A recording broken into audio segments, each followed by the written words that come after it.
everyone, it's Tracy. Welcome back to my channel. Now, this is the second week that we are using this sketch that Megan had picked out. And we do have a bit of a surprise that, yes, we're back again 2 weeks in a row. And in fact, we're going to do every Friday in the month of April. So that's kind of a bonus, huh?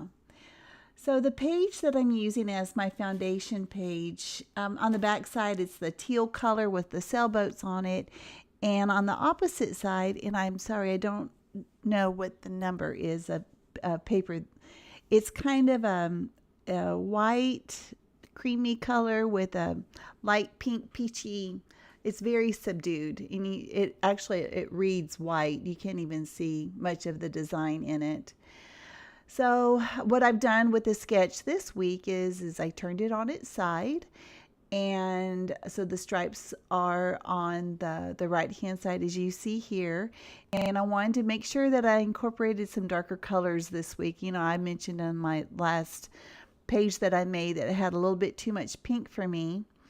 So the way I'm doing that is, you're not even going to see the blue paper that is matted, under the photo.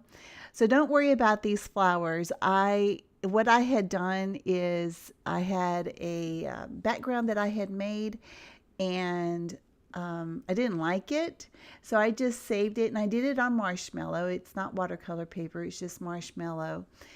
And I just saved it thinking, well, I'll use it somehow. So what I did is I found these cut files on my Scan and Cut program, and I just cut a bunch of flowers and leaves out. And now I'm just going to paint over it. So that blue color right there is what I got in my Secret Not Secret kit, and it's shimmers, and the color is ultramarine. I've used it a couple times, and the one thing about this is the shimmeriest thing I've got. Man, it is just absolutely full of shimmer.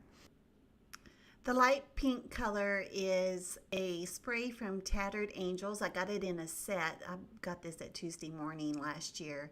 It has some gold in it, and it is very, very pale. So I knew I needed a darker pink. So I pulled out the Colorings Pink Stiletto, and that is by Shimmers, and that's really bright pink.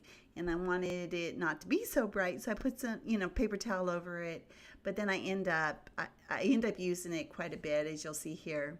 Now, I don't know exactly what color is which, but I can tell you the colors that I used. The rest of them are Shimmers products. I have a Heidi Ho Blue and Mama Sings the Blue, which is a very dark, dark color. And then Well Blue Me Down, and think that's it. I don't think I use any green because the blue and the yellow that's already on the cardstock is going to make that green color. So I use, the spray, the smooshing technique, and using my watercolor brush and kind of giving it a watercolor look. And they're pretty saturated. By the time things are all done, they're going to be all saturated. And I wasn't sure if I was going to like the orange, because there's not a lot of orange, there's no orange in the collection, but I wanted to give it a try because I do like orange.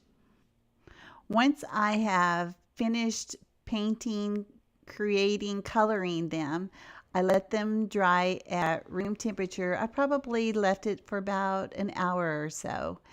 And when they dry, the petals of the flowers kind of curl up, and even the leaves, and I love the way that looks. And I think you might miss that if you used your heat tool. And let me tell you, the big sentiment that is on the side, it says, "You've got that thing," that is from the vellum specialty paper that had all those different, I don't know, cut aparts, I guess is the best way to describe it. I'm not a big cut apart person, but it certainly matched this photo. This is a picture of my niece's twins again, And one of them that is on the right is really being, she's so funny. And you can see the way that she's standing. She's got her hand on her hip and really posing, and her sister is so not. It's really funny. Anyway, I get a kick out of these girls. All right, so go ahead and trying to place everything. And I don't want to glue it down flat by any means. And I make sure that the colors kind of all blend in together. I don't want all the yellows in the same spot. You know, I really want it kind of spread out. And I'm loving the way that this is looking. I use wet glue to glue down the flowers, and I start at the bottom. Or the bottom layer. So I'm just going to do the stem, and I'm just going to let the leaves just kind of float. And that's really what they do. And I like that the leaves, the different leaves that I've done, they're not exactly the same. They're different shades. And that way I don't know, I really love the way that it's looking.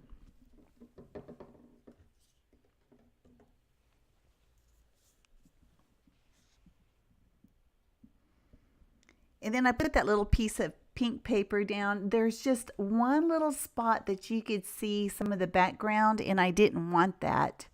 So I wanted to kind of cover it up, and you end up not even, basically you don't see it at all, but if I didn't have that little pink paper there, you would be able to see the background. Now I had cut out these frames. It is on the opposite side of that striped paper that I had used over on the right side. And I just cut out 2 full ones, and one's kind of a partial, and it fits perfect over here. I thought maybe I was going to do some journaling or leave a spot for journaling for my niece to write. And there is a little area there, but I end up doing putting something else on one of them. And I even thought about putting the butterfly there as well.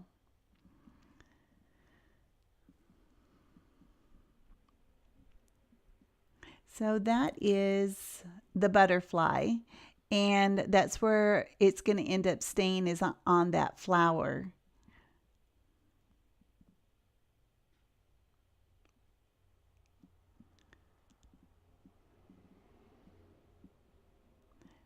And I really love how this is turning out. The bow that I'm kind of fiddling with there on the left, it doesn't stay. It actually doesn't even make the cut. So whenever I put the flowers down, I try to put the bigger ones first, and then the medium size, and then the tiny ones for last. And then I end up actually getting some of the rub-ons and these puffy stickers. So I'm looking for the teeny tiny flowers. And so that'll be kind of like just part of this bouquet that I have. I think I use up all of them. I don't know what my cat was wanting.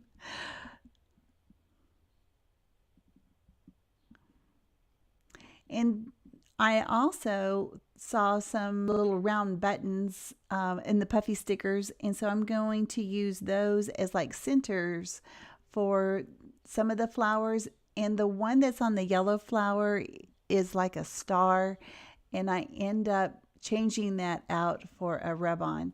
So now I'm using all the rub-ons that I can find with these little bitty flowers.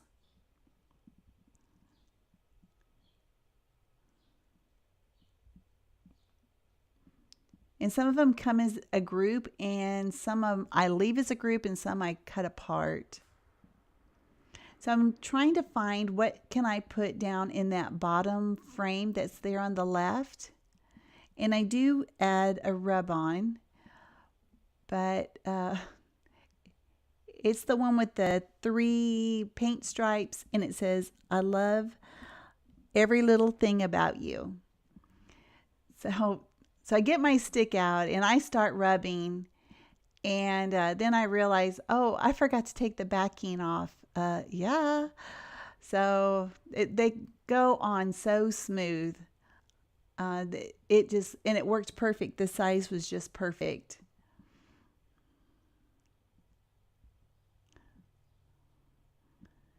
And then the same thing with those little flower buds. Such a nice accent.